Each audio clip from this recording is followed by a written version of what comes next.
Hi guys, welcome to KP classes. जैसा आपको पता होगा, आपका जो लीगल स्टडीज़ का सिलेबस है, जो आपका लीगल स्टडीज़ का पार्ट है, उसका हम पीवाईक्यू कवर कर रहे हैं। जिसका हमने फर्स्ट वीडियो किया था, जिसमें हमने आपके जो प्रीवियस ईयर के क्वेश्चन पेपर था उसका 2023 का पूरा पेपर डिस्कस किया था, जिसमें से स्टार्टिंग के 10 क्वेश्चन हमने डिस्कस किए थे। पूरा का पूरा पेपर हम इस सीरीज़ में डिस्कस करने वाले हैं। तो अगर हम इसकी बात करते हैं तो स्टार्टिंग के 10 क्वेश्चंस हमने डिस्कस किए थे, जिसका कंक्लूजन ये था कि आपके जो मोस्टली क्वेश्चंस आते हैं वो यूनिट 2 से आते हैं, जिसमें आपने देखा आपको टॉट से भी क्वेश्चंस मिले, कॉन्ट्रैक्ट से भी मिले, आईपीसी से भी क्वेश्चंस मिले। अब आज की क्लास में हम उसके और 10 क्वेश्चंस को डिस्कस करने वाले हैं लीगल स्टडीज़ के, ताकि आप एग्ज़ाम से पहले आप अपनी जो तैयारी है उसको एग्ज़ाम ओरिएंटेड मैनर में कंप्लीट कर सके, एग्ज़ाम ओरिएंटेड तरीके से उसको स्टार्ट कर सके। तो उस चीज़ को समझने के लिए, उस चीज़ को सीखने के लिए we are coming up with the part 2 of this series. लेकिन उससे पहले अगर आप CUET UG 2024 की कंप्लीट तैयारी करना चाहते हैं, and if you want to start your preparation and you haven't started yet, so you don't need to worry about it. We are coming up with the 3 courses, जिसमें आपका CUET science Udaan batch and CUET commerce Udaan batch and CUET humanities Udaan batch is there. अगर अब आपको लगेगा कि what is the fee structure for these courses, so the fee structure is very affordable, this is very economical, जिसमें आपको सभी के सभी डोमेन सब्जेक्ट की classes along with the classes of English and along with the classes of general test, आपको ये सारा का सारा पूरा का पूरा package you get at less than 2000 rupees, you get it at 1999 rupees.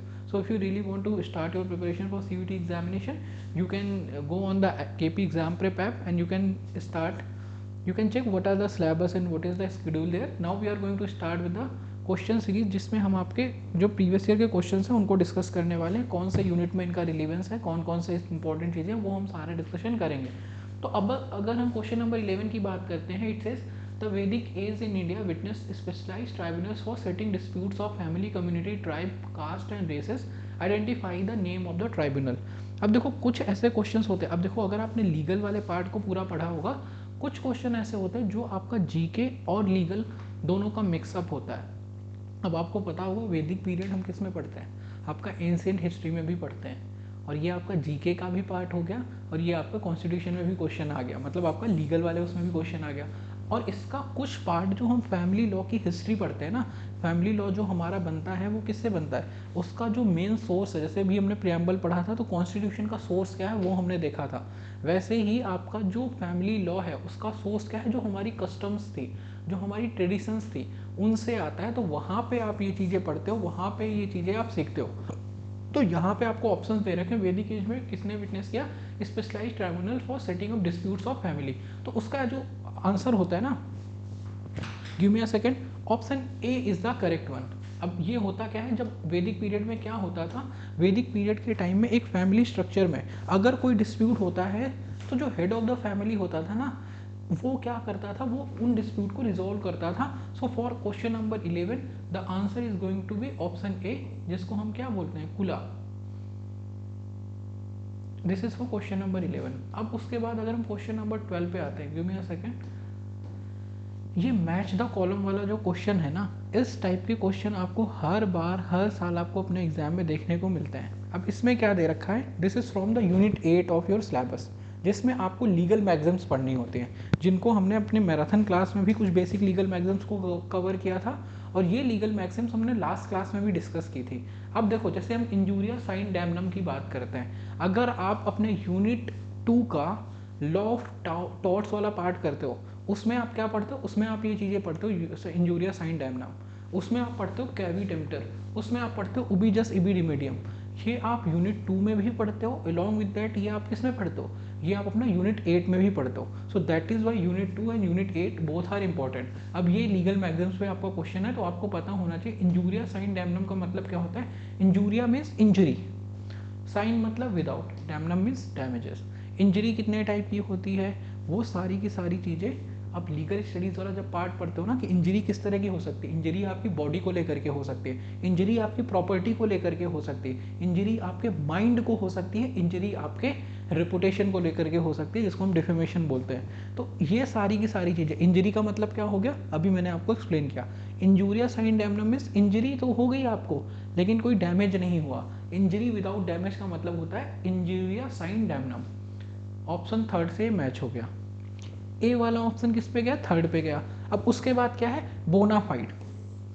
आपने इसको कई बार लोगों को यूज़ करते हुए देखा होगा, बोनाफाइड, कि हमारी जो मेलाफाइड होता है और बोनाफाइड होता है। मेलाफाइड मतलब आपकी बैड इंटेंशन है, बोनाफाइड मतलब आपकी जो इंटेंशन है ना वो बहुत अच्छी है, आपकी जो विल है वो बहुत अच्छी है। तो बोनाफाइड मतलब गुड फेथ, मेलाफाइड मतलब बैड फेथ। उसके बाद आपका आता है कैविट एम्प्टर। कैविट एम्प्टर मतलब क्या होता है, एम्प्टर का मतलब देखो, कैविट का मतलब क्या होता है, वार्निंग होती है, एक तरह का आपको वार्न करना। कैविट एम्प्टर, इसका मतलब क्या हो गया, where it is given let the buyer behaviour.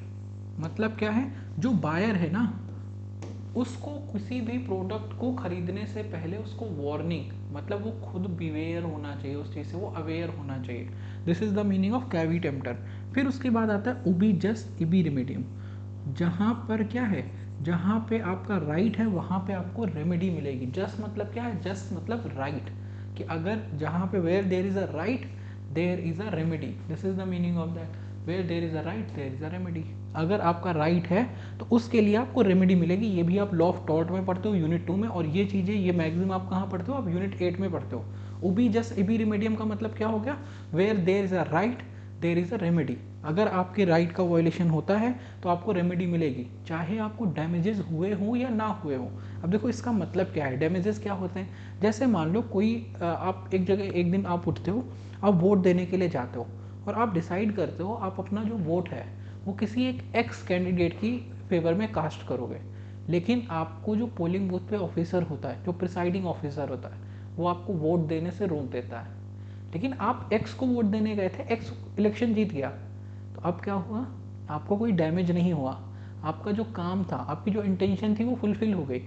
लेकिन आपको क्या है, आपका जो राइट था वोट देने का, आपका जो इंजरी है वो तो आपको हुई है, आपका जो राइट टू वोट था उसका वायलेशन हुआ है। तो इसको हम बोलते हैं कि आपको इंजरी हो गई लेकिन आपको डैमेज नहीं हुआ। ये सारी चीज़ें आप जब लॉ ऑफ टॉर्ट पढ़ते हो, that is the part of your unit 2, तब आप ये चीज़ें सीखते हो। और जब आप अपने लॉ स्कूल में जाओगे वहाँ पे ये चीज़ें आपको और डिटेल में सीखने को, समझने को मिलती हैं। अब इसमें कौन सा ऑप्शन करेक्ट होगा, अगर हम देखते हैं first is going on the third one, first is going on the third one and only one option is given here. तो अगर आपको कोई एक भी आता है ना अच्छे से तो आप मार्क कर सकते हो, मतलब ऐसा नहीं हो सकता कि आपको सभी आए। अगर आप अच्छे से करोगे तो हो सकता है कि आपको इससे भी ज़्यादा चीज़ें आती हों, लेकिन अगर आपने अच्छे से नहीं भी किया, अगर आपने 80% सिलेबस को ही कवर किया है, इन दैट केस ऑल्सो आप मैच द कॉलम वाले क्वेश्चन को तो एटलीस्ट करेक्ट कर सकते हैं। ये भी आपका क्वेश्चन किससे है, यूनिट 2 से। फिर उसके बाद अगर हम क्वेश्चन नंबर 13 की बात करते हैं, this is again from the contract act. अब कॉन्ट्रैक्ट एक्ट की अगर हम बात करें तो वो भी आपके यूनिट 2 का पार्ट है। So unit 2 is going to dominate in your examination. कुछ भी कर लेना लेकिन यूनिट 2 को स्किप नहीं करना है। A contract can be enforce before the court only if it creates a legal obligation among the parties. एक कॉन्ट्रैक्ट को आप तभी इन्फोर्स कर सकते हो जब वो दोनों पार्टीज के लिए लीगल ऑब्लिगेशन को क्रिएट करता हो। अब इसका मतलब क्या है, आपके फादर साहब ने आपको बोला कि अगर आप फर्स्ट रैंक लेकर के आओगे तो वो आपको साइकिल गिफ्ट करेंगे। अब इसमें क्या लीगल ऑब्लिगेशन है, क्या ये जो इंटेंशन है, क्या वहाँ पे intention to create legal relationship है। अगर आपके फादर कल को साइकिल नहीं देते आपको तो आप कोर्ट में नहीं जा सकते उसको इन्फोर्स कराने के लिए। लेकिन अगर वही आपने अमेजन पे या किसी फ्लिपकार्ट किसी कंपनी पे से आपने क्या किया, आपने पेमेंट कर दिया और कंपनी आपको साइकिल नहीं देती है, तो वहाँ पे आपका intention to create legal relationship होता है। So this is the meaning of creating legal relationship. तो यहाँ पे क्या दे रखा है, a contract can be enforce before the court only if creates a legal obligation among the parties. So हमें क्या बताना है, कौन सा स्टेटमेंट करेक्ट होगा। अब अगर हम पहले उसकी बात करते हैं, it is an agreement entered into with the minor is enforceable in exceptional circumstances. कि आप जब माइनर के साथ कॉन्ट्रैक्ट में इंटर हो जाते हो ना, तो वो एक्सेप्शनल सर्कमस्टेंसेस में क्या होता है, वो वैलिड होता है, ऐसा दे रखा है। लेकिन आपको पता होना चाहिए कि जो माइनर है ना, माइनर के साथ आप कॉन्ट्रैक्ट नहीं कर सकते। माइनर के साथ जो कॉन्ट्रैक्ट होते हैं वो वॉइड एब इनिशियो होते हैं, void from the very beginning. मतलब क्या हो गया, माइनर के साथ आप कॉन्ट्रैक्ट करने के लिए इंटाइटल्ड नहीं है, इवन इन एक्सेप्शनल सर्कमस्टेंसेस आप नहीं कर सकते। लेकिन कुछ चीज़ें होती हैं, ऑल्दो इसलिए ये क्या हो गया, ये ऑप्शन आपका एलिमिनेट हो गया, ऑप्शन ए, कि आप एक्सेप्शनल सर्कमस्टेंसेस में नहीं कर सकते। लेकिन हाँ, अगर आपने क्या किया, अगर आपने किसी बच्चे को किसी माइनर को बेसिक नेसेसिटीज सप्लाई कर दी, जैसे कोई बच्चा है उसको आपने फूड दे दिया, उसको आपने शेल्टर दे दिया, उसको आपने मेडिकल दे दिया, उसको आपने एजुकेशन दे दिया, तो आप उसकी स्टेट से वो पैसा क्लेम कर सकते हो। दैट डज नॉट मीन कि वो एक वैलिड कॉन्ट्रैक्ट है। आई होप आपको ये बात समझ आई होगी। There is no confusion about that. So this option 1 is eliminated. Now the second option it says an agreement entered between husband and wife can not be enforce in the court. ये बात तो सही है। अगर husband and wife के बीच में कोई क्या है, कोई एग्रीमेंट है, उसका क्या है, बिकॉज वहाँ पे कोई intention to create legal relationship नहीं है, अगर कोई एग्रीमेंट है ना उसको हम कोर्ट में इन्फोर्स नहीं कर सकते। This option is the correct one. And agreement with इनएडिक्वेट consideration is voidable agreement, this is wrong. जब आप कॉन्ट्रैक्ट एक्ट को अच्छे से पढ़ते हो ना तो आपको ये चीज़ें समझ आती हैं। क्या दे रखा है, अगर जो कंसिडरेशन है वो इनएडिक्वेट है, इसका मतलब क्या हुआ, कंसिडरेशन क्या होती है, जैसे मान लो अगर मैं आपको बोलता हूँ ना मैं आपको ये पेन सेल करना चाहता हूँ, तो अब अगर मान लो मैं, चलो कार का एग्जांपल लेते हैं, एक कार है जिसकी कॉस्ट है 10 लाख रुपीज़ और मैंने आपको बोला कि मैं आपको 50,000 में सेल करना चाहता हूँ, तो ऐसा नहीं वो कॉन्ट्रैक्ट वॉइडेबल होगा कि आप उसको अवॉइड कर सकते हो। वॉइडेबल तब होता है जब आपकी कंसेंट फ्री नहीं होती है। अगर आपने फ्री कंसेंट से 50,000 में क्या, अगर आपने 5 रुपये में भी दे दिया ना, so that contract is valid. Contract में इन एडुकेसी की बात नहीं की जाती कि कंसिडरेशन होनी चाहिए, चाहे वो एडिक्वेट हो या ना हो वो फ़र्क नहीं पड़ता। तो इसलिए आपका ये वाला ऑप्शन क्या हो गया, ये गलत हो गया। मतलब आपका ए और डी तो एलिमिनेट हो गया। अब ए और डी मतलब ऑप्शन ए खत्म हो गया, डी इसमें आ गया, ये भी एलिमिनेट हो गया। ए और डी एलिमिनेट होने से सारा बी एंड ई बचता है आपके पास। अब देखो डी क्या है, ये कहता है a promise without consideration can create a valid contract. बिना कंसिडरेशन के कॉन्ट्रैक्ट नहीं बन सकता, उसके एक्सेप्शन है। ऑल्दो एक्सेप्शन क्या है, जैसे आपके फादर ने आपको गिफ्ट दिया, वहाँ पे कंसिडरेशन नहीं है, लेकिन उसमें intention to create legal relationship भी नहीं है। तो promise when it comes with consideration it forms a valid contract. तो यहाँ पे क्या दे रखा है, प्रॉमिस विदाउट कंसिडरेशन, तो वो वैलिड कॉन्ट्रैक्ट नहीं होगा। यही तो हम टॉर्ट की डिफिनीशन में पढ़ते हैं कि पहली बात क्या हुआ, आपने ऑफर दिया, सामने वाले ने उसकी acceptance they the, offer plus acceptance will become promise, and promise when it comes with consideration ये क्या हो जाता है, आपका कॉन्ट्रैक्ट बन जाता है। सो अब इसमें कौन सा ऑप्शन करेक्ट हो गया, only B and E is the correct one. Agreement जो वाइफ एंड हस्बैंड के बीच में इंटर होता है वो क्या इन्फोर्सिबल नहीं होता है। दूसरा क्या है, a promise without consideration can create a valid contract, ये भी गलत था आपका। An agreement with intoxicated person can not be called as contract. एक जो एग्रीमेंट होता है ना इंटॉक्सिकेटेड पर्सन के साथ, उसको क्या है हम कॉन्ट्रैक्ट नहीं बुला सकते, ये है। अब इसका क्या होगा, इंटॉक्सिकेटेड पर्सन के साथ जो कॉन्ट्रैक्ट होते हैं, क्या लिखा हुआ है, can not be called as contract. Is it the right one, कि हम उसको कॉन्ट्रैक्ट नहीं बुला सकते, इंटॉक्सिकेटेड पर्सन की कैटेगरी होती है, ठीक है। तो इसमें ऑप्शन कौन सा करेक्ट हो गया, बी एंड ई करेक्ट हो गया। एक एग्रीमेंट उसको हम कॉन्ट्रैक्ट बोल सकते हैं, इट डिपेंड्स ऑन कि अब इंटॉक्सिकेटेड पर्सन की जब हम बात करते हैं ना, दो तरह के लोग होते हैं, तो इसीलिए ऑप्शन आपका कौन सा करेक्ट होगा, B and E only. Option B is the correct one for question number 13। Take time, if you are having any confusion in the question number 13 we can discuss that right here.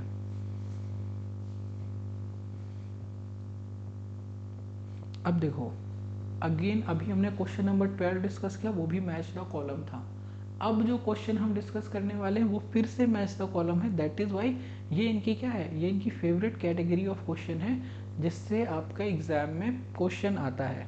अब इसमें question कहाँ से आया, false imprisonment, unlawful harassment, trespass to chattel, trespass to land. Again law of tort से question है आपका, again आपका unit 2 का क्वेश्चन है। तो अगर हम इसकी बात करते हैं, अब सबसे पहले देखो फॉल्स इम्प्रिजनमेंट क्या होती है। अगर आपको थोड़ी बहुत चीज़ें भी आती है ना, आप इजीली इन चीज़ों को कर पाएंगे, सीख पाएंगे, समझ पाएंगे। अब देखो फॉल्स इम्प्रिजनमेंट मतलब क्या होता है, जब आपने किसी को गलत तरीके से कैद कर लिया, जब आपने किसी को गलत तरीके से इम्प्रिजनमेंट कर दी, जब आपने किसी को गलत तरीके से अपने पास बिठा के रख दिया। अब कौन सा ऑप्शन करेक्ट होगा false imprisonment, act of deliberately physical harm to victim, वो तो इम्प्रिजनमेंट में तो नहीं आता। Claimant to be knowingly confined, किसी को जानबूझ करके कन्फाइन करना इज व्हाट, फॉल्स इम्प्रिजनमेंट, मतलब ए तो सेकंड में जाएगा। अनलॉफुल हरासमेंट, गलत तरीके से आप किसी को हरास करते हो, मतलब क्या हो गया, आपने act of deliberate physical harm to victim, आप किसी को जानबूझ करके उसको हार्म करते हो, तो ये क्या है, ये आपका है अनलॉफुल हरेसमेंट, गलत तरीके से आपने उसको हरेस किया। फिर उसके पास आपके पास आती है दो चीज़ें, trespass to chattel and trespass to land. जो आप लॉ ऑफ टॉर्ट में पढ़ते हो, ट्रेसपास टू लैंड का मतलब क्या होता है, जब आप किसी की प्रॉपर्टी में उसके अप्रूवल के बिना जाते हो। जैसे मान लो आपका घर है, अब आपका राइट है आपके घर पे कि आप अपने घर में, क्या है, आपका घर है, कोई आपकी परमिशन के बिना उसके अंदर नहीं आ सकता। अब अगर मान लो कोई आपकी परमिशन के बिना आपके घर में आता है, कुछ डैमेज नहीं करता, घूम करके आपके घर से निकल के चला जाता है, उसको हम क्या बोलते हैं, उसको हम बोलते हैं ट्रेसपास टू लैंड। जो आपकी प्रॉपर्टी में विदाउट योर परमिशन आता है, जो आपकी परमिशन से आया तो वो तो ट्रेसपास नहीं कर रहा, तो उसका देखो एग्जांपल क्या हो जाएगा, ट्रेसपास टू लैंड मतलब invade real property without Clements approval.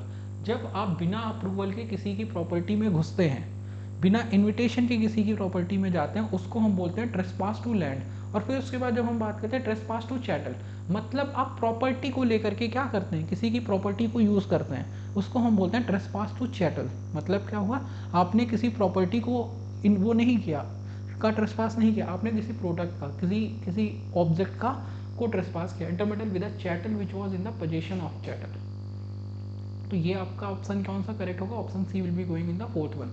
अब उसके अकॉर्डिंग देखो क्या सीक्वेंस बनेगा और किस तरीके से हम इसको करेंगे।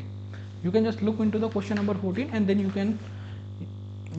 कैन गेट द आंसर कि which one is going to be the correct one. जब हम ए वाले ऑप्शन की बात करते हैं, it is going on the second one, तो इसके लिए कौन सा ऑप्शन करेक्ट होगा, A is going on the second, then after that B is going on the first, then after that C is going on the fourth and the D1 is going on the third one।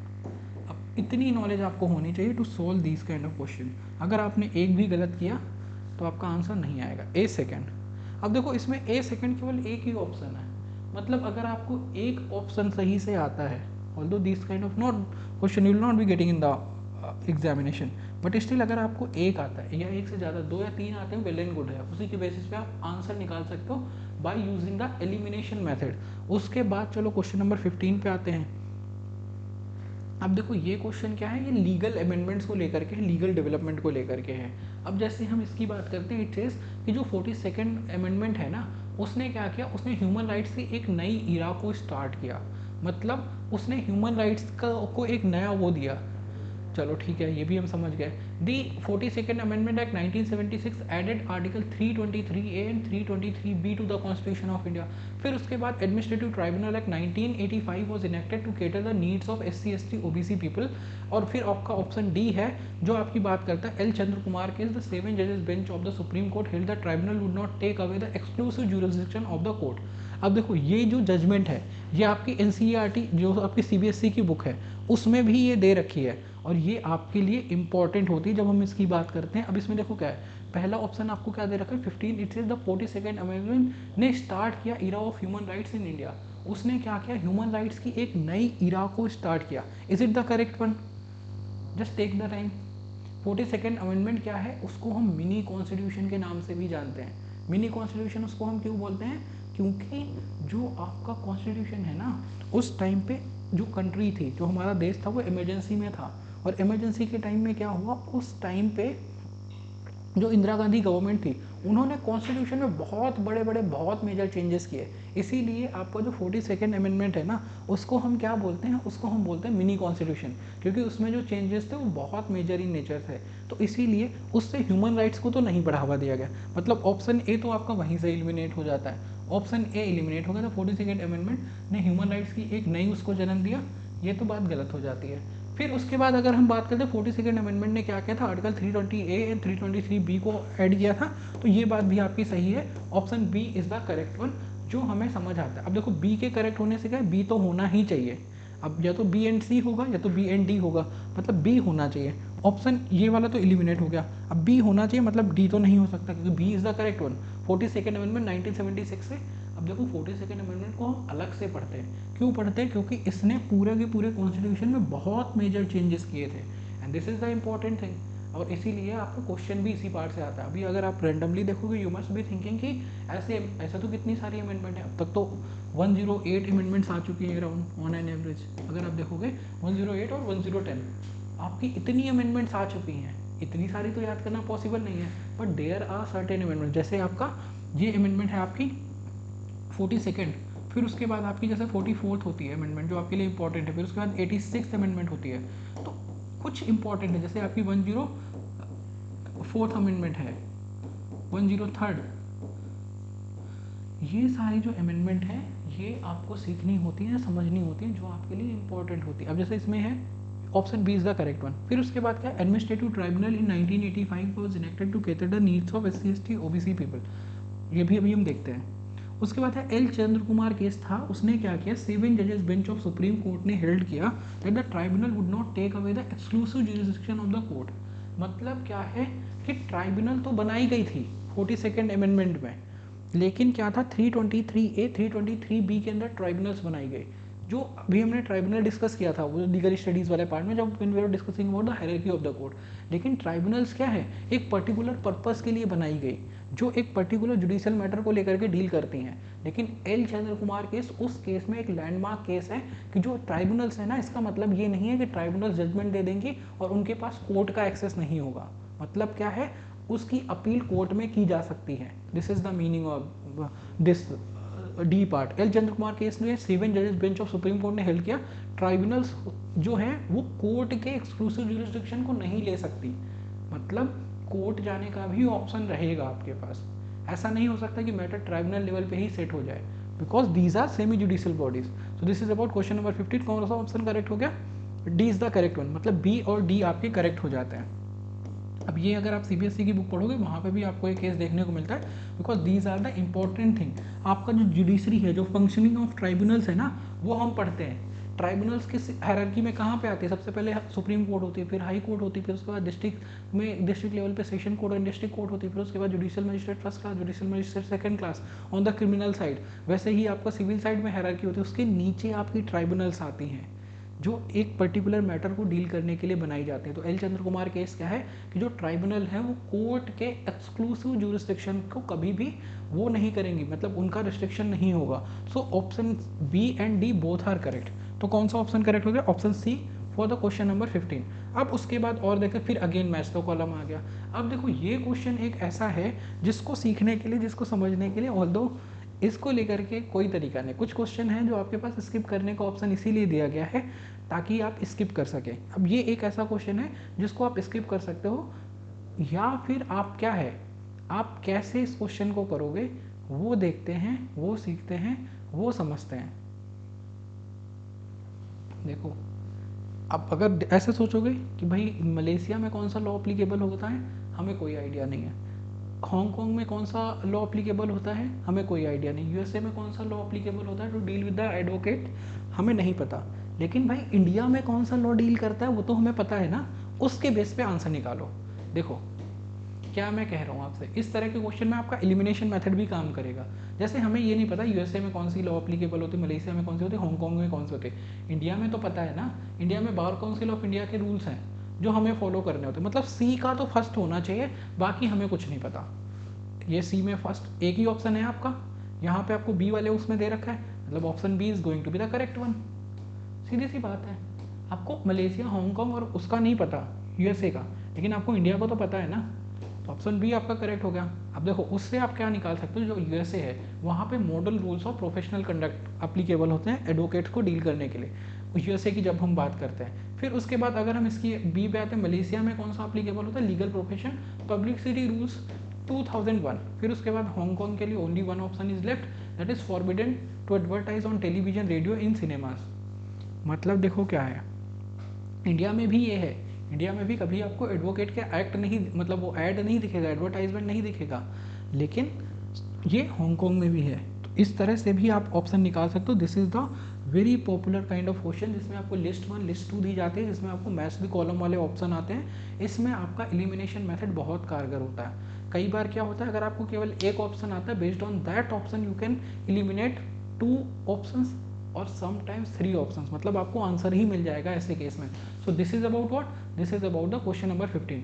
Now question number 16 it talks about which of the following is the subsidiary source of international law according to article 38(1) of the ICJ statute. अब देखो ICJ क्या है, international court of justice है आपकी, जो क्या है United nation की ऑर्गन में आता है इंटरनेशनल कोर्ट ऑफ जस्टिस। अब इंटरनेशनल कोर्ट ऑफ जस्टिस के जजेस का जो टेन्योर होता है, इसकी जो स्टैब्लिशमेंट होती है, ये सारा का सारा पार्ट आप जीके में भी करते हो यूनाइटेड नेशन वाले पार्ट में, अलॉन्ग विद दैट ये सारा का सारा पार्ट आप इंटरनेशनल लॉ में भी पढ़ते हो, क्योंकि वहाँ पे भी हम आईसीजे की डिसीजंस पढ़ते हैं। अब देखो इसमें क्या है, इसमें दे आर सेइंग जो article 38 sub clause 1 of ICJ statute है, वो क्या बात करता है कि subsidiary source of international law क्या है। तो अब समझना पड़ेगा लॉ के सोर्सेज होते क्या है। पहली बात तो जैसे मान लो अगर कोई लॉ बनता है तो वो किस सोर्स से बना है, उसका सोर्स क्या है। जैसे अभी हमने फैमिली लॉ के रिस्पेक्ट में देखा कि वैदिक टाइम में क्या है, कुला बोलते थे उसको, the person who is dealing with the family dispute. तो वो क्या है, वो एक सोर्स है जिससे हमारा फैमिली लॉ डेवलप होता है। वैसे ही जो इंटरनेशनल रिलेशन है उसका मतलब उसके बहुत सारे सोर्सेज हो सकते हैं। इंटरनेशनल कस्टम भी उसका सोर्स है, इंटरनेशनल कन्वेंशन भी उसका सोर्स है, general principle of international law भी उसके सोर्स हैं। लेकिन जो आपका आर्टिकल 38 सब क्लॉज 1 बात करता है वो कहता है teaching of most highly qualified publicist, मतलब जो बहुत क्वालिफाइड पब्लिसिस्ट है ना, वो भी क्या है, उनका ओपिनियन भी सोर्स ऑफ इंटरनेशनल लॉ है। This is given in article 38 sub clause 1 of ICJ statute. अब देखो इतना डिटेल में अगर आपको नॉलेज नहीं है, you have given this option of skipping 10 question ना, you can skip question like this, क्योंकि ये चीज़ें क्या है, जब आप लॉ स्कूल में जाते हो, जब आप लॉ को डिटेल में पढ़ते हो, जब आप private international law, public international law पढ़ते हो, तब आपको इतनी डीप नॉलेज आती है कि आपको पता होगा कि article 38 sub clause 1 of ICJ statute किस चीज़ के बारे में बात करता है। वो बात करता है आपका कि जो टीचिंग्स होती है ना हाईली क्वालिफाइड पब्लिसिस्ट की, उनकी टीचिंग्स भी सोर्स ऑफ इंटरनेशनल लॉ होती हैं, मतलब उसमें आती हैं। अब उसके बाद आता है in 1987 the first national law school of India was set up in. जो 1987 में पहला इंडिया का नेशनल लॉ स्कूल है ना इस्टेब्लिश किया गया था, वो कहाँ पे किया गया था। अब मैं आपको कोई एग्जाम्पल नहीं दे रहा, I will be just saying one thing and you will be easily able to get the answer. What I am saying is कि जैसे अगर मैं आपसे बात करूँ आज के टाइम में जो सबसे बेस्ट नेशनल लॉ यूनिवर्सिटी है वो कौन सी है, and that is the answer for this case. अब इतना हिंट काफ़ी है, अगर आपने थोड़ी सी रिसर्च की है, अगर आपने क्लैट की तैयारी की है, you must be knowing the answer कि आपका इंडिया में बेस्ट एनएलयू कौन है। When I say which one is the best IIT, so सबके माइंड में आता है IIT Bombay, best AIIMS Delhi. वैसे ही अगर हम एनएलयू की बात करते हैं, NLU Bangalore, so the answer for this question is NLU Bangalore. कि आपका जो फर्स्ट एनएलयू था ना 1987 में जिसको इस्टेब्लिश किया गया था, वो था आपका एनएलयू बैंगलोर। ठीक है, अभी तक हमने आपके 8 क्वेश्चंस डिस्कस कर लिए। उसके बाद आपका क्वेश्चन नंबर 19 है, जो अगेन आपका इंटरनेशनल लॉ में भी कवर होता है, यूनाइटेड नेशन में भी कवर होता है। और ये जो ऑर्गन्स हैं, international labour organisation, UNESCO, IMF, WHO, इनका जो हेडक्वार्टर है, इनकी जो इस्टेब्लिशमेंट डेट है वो बहुत इंपॉर्टेंट हो जाती है, क्योंकि with respect to this you are getting questions in your examination. क्या क्या क्वेश्चंस आपको दे रखा है, जैसे इसमें आपको अरेंज करना है कि which one is the correct arrangement of the given part. अब देखो इसको करने के लिए हम क्या करेंगे, इसको करने के लिए देखो हमें पता है इंटरनेशनल लेबर ऑर्गेनाइजेशन कब इस्टेब्लिश किया गया था, जब 1919 में ट्रीटी ऑफ वर्साइली साइन की गई। उसके बाद 2 ऑर्गन्स बनाई गई थी, जिसमें एक क्या थी, इंटरनेशनल लेबर ऑर्गेनाइजेशन थी, जो आपकी सबसे पहले एग्जिस्ट करती थी 1919 में। So this is going to be the answer. फिर जब हम इसकी बात करते हैं यूनेस्को की, यूनेस्को आपका कब इस्टेब्लिश किया गया, इट वॉज इस्टेब्लिश 1944। फिर उसके बाद अगर हम आईएमएफ की बात करते हैं, आपको पता होगा ये वाली स्टोरी, जो आईएमएफ और वर्ल्ड बैंक है, जो ब्रिटेन वुड कॉन्फ्रेंस के बाद बने थे, जो कॉन्फ्रेंस हुई थी 1944 में, जिसके अंदर आपका आईएमएफ और वर्ल्ड बैंक इस्टेब्लिश किया गया था 1945 में। तो इस्टेब्लिशमेंट डेट फॉर आईएमएफ क्या होती है आपकी, 1945 होती है। अब आपको ये चीज़ें तब समझ आती हैं जब आप इंटरनेशनल लॉ को बहुत डिटेल में बहुत अच्छे तरीके से करते हो। आप यूनाइटेड नेशन का जीके वाला पार्ट बहुत अच्छे तरीके से करते हो, जिसमें आप यूनाइटेड नेशन की कितनी ऑर्गन्स है, उनके हेडक्वार्टर कहाँ कहाँ पर है, उनकी इस्टेब्लिशमेंट डेट क्या है, कौन सी कंट्री है जिसने सबसे पहले ज्वाइन किया था यूनाइटेड नेशन चार्टर को, कौन सी कंट्री है जिसने लास्ट ज्वाइन किया था यूनाइटेड नेशन चार्टर को। उसके बाद इनकी जो ऑर्गन्स है, इनके कौन कौन से चेयरमैन, इनके कौन कौन से मेन लोग हैं, मतलब उनके लीडर कौन है, ये एक तो इम्पॉर्टेंट होता है। उसके बाद इनका इस्टेब्लिशमेंट डेट इंपॉर्टेंट होता है। उसके साथ साथ जैसे अगर हम इसकी बात करते हैं, आईएमएफ के साथ साथ वर्ल्ड बैंक बना था, और ये जो बने थे ये किसके थ्रू बने थे, ये आपकी ब्रिटेन वुड कॉन्फ्रेंस पे बने थे। तो इस तरीके से जब आप पढ़ते हो सीखते हो। अब देखो डब्ल्यूएचओ क्या है, जब आपका कोविड आया था, कोविड-19, उस टाइम पे डब्ल्यूएचओ से क्वेश्चन सबसे ज़्यादा आते थे, and that is Y WHO क्या है 1948 में आपका इस्टेब्लिश हुआ था। अब आप याद करने के लिए आप किसी भी तरीके से याद कर सकते हो। इसमें सीक्वेंस क्या होगा, सबसे पहले आपका, अच्छा ABCD सीक्वेंस हो गया, 1919, 1945, 44, 45, 48. ABCD is the sequence in this case. Question number 19 ABCD, option D is going to be the correct one. अब ये इतने इंपॉर्टेंट है इनकी स्टैब्लिशमेंट डेट कि you can not escape. UNESCO हो गया आपका, इंटरनेशनल लेबर ऑर्गेनाइजेशन हो गया, IMF हो गया, WHO हो गया। अब देखो क्वेश्चन नंबर 20। क्वेश्चन नंबर 20 आपका बात करता है ए क्या करता है, सेल करता है his garden as well as house through a instrument to be, whereas B wants to retain only the house and want to cancel. अब देखो भाई ये इतने सिंपल क्वेश्चन अगर आप स्किप करके आते हो ना, there is no point of going and appearing in the examination. अगर आपको सच में, अगर आपने अपना सिलेबस कंप्लीट किया है ना, और सिलेबस को कंप्लीट करने के बाद you are not able to understand these kind of question, so you should not go and appear in the examination. Why I am saying that, क्योंकि अगर आप CBSE की बुक पढ़ेंगे ना, the same illustration is given, the same wording, same comma, each and everything is going to be same. आपका same to same illustration दिया गया है किसमें, आपका सेम टू सेम इलस्ट्रेशन दिया गया डॉक्ट्रिन ऑफ इलेक्शन में। जो अगर आपने मैराथन क्लास देखी होगी लीगल स्टडीज़ वाली, उसमें भी हमने डॉक्ट्रिन ऑफ इलेक्शन डिस्कस किया था कि आपको क्या है, आपको राइट्स, अगर मान लो आप किसी चीज़, एक ट्रांजेक्शन में आपने कोई कॉन्ट्रैक्ट किया, उसमें कुछ राइट्स होंगे, कुछ ड्यूटीज़ होंगी, ठीक है। अब आप ऐसा नहीं कर सकते कि आपने राइट्स ले लिए और ड्यूटीज़ वापस कर दी, अगर आपने राइट्स ले लिए लाइबिलिटीज़ वापस कर दी, आप ऐसा नहीं कर सकते। आपको पूरा ट्रांजैक्शन में जो भी चीज़ें वो आपको एक्सेप्ट करनी पड़ेंगी, या तो आपको पूरा ट्रांजैक्शन वो करना पड़ेगा, कैंसिल करना पड़ेगा। सो this is a doctrine of election. यहाँ पे क्या दे रखा है, ए क्या करता है, सेल करता है अपना गार्डन और अपने हाउस को through the instrument to be. A B को अपना गार्डन भी सेल करता है और इंस्ट्रूमेंट थ्रू द बी वो क्या करता है, वो अपना घर भी उसको सेल करता है। Whereas B wants to retain only house, want to cancel the garden, वो क्या करता है, वो केवल घर लेना चाहता है, गार्डन के लिए जो कॉन्ट्रैक्ट है उसको कैंसिल करना चाहता है। Although this is being done through only one instrument, B has to retain the garden if he want the house or cancel the whole transaction. Which of the following doctrine is applicable in this matter, कि B को अगर लेना है ना, घर लेना है, तो उसको गार्डन भी लेना पड़ेगा, अदरवाइज वो दोनों नहीं ले सकता। This is doctrine of election. अब ये सारी की सारी चीज़ें हमने कहाँ पे पढ़ी थी, डॉक्ट्रिन ऑफ इलेक्शन हमने पढ़ा था लॉ ऑफ प्रॉपर्टी में। लॉ ऑफ प्रॉपर्टी में और क्या क्या चीज़ें पढ़ी थी, movable goods, immovable goods. Movable goods को डील करने के लिए आपका सेल्स ऑफ गुड्स एक्ट आता है, इमूवेबल गुड्स को डिस्कस करने के लिए आपका ट्रांसफर ऑफ प्रॉपर्टी एक्ट आता है। तो जब आप एक बार तरीके से अपनी लीगल स्टडीज़ की बुक को पढ़ते हो ना, कोई भी ऐसा क्वेश्चन नहीं है जो आपकी बुक के बाहर से आया हो। ये आपका completely illustration, same illustration is given in your book. उससे पहले जो चीज़ें एल चंद्र कुमार का केस हमने डिस्कस किया, वो भी आपकी बुक में दे रखा है। अगर आप रैंडमली ऐसे क्वेश्चन अटेम्प्ट करने जाओगे, देयर इज़ हाई प्रोबेबिलिटी कि आपको आंसर ना आए। लेकिन जब आप एक बार अच्छे तरीके से पढ़ते हो, तब आपको कमांड आती है कि किस तरीके से हमें क्वेश्चन को सॉल्व करना है। इसी तरीके के और इन्फॉर्मेटिव वीडियोस के साथ हम इस सीरीज़ को कंटिन्यू करेंगे। आगे आने वाली सीरीज़ में, आगे आने वाले पार्ट्स में हम आपके अदर 10 क्वेश्चंस डिस्कस कर रहे होंगे। उससे पहले अगर आपका कोई क्वेश्चन को लेकर के डाउट आता है, you can let us know in the chat box. We are always there to answer your queries. And if you want to start your preparation from the basic and you want to अगर आप उसको और Excel करना चाहते हो, अगर आपने अपनी तैयारी को स्टार्ट किया और उसको और बूस्ट करना चाहते हो, you can go on the app and you can check what are the courses that are there. और उसमें आपकी क्या क्या क्लासेस हैं, कब आपकी कौन सी क्लास होगी, वो सारा का सारा क्लास प्लान, सारी की सारी क्लासेस का कौन से दिन कौन सी क्लास होगी, it is all available on the app.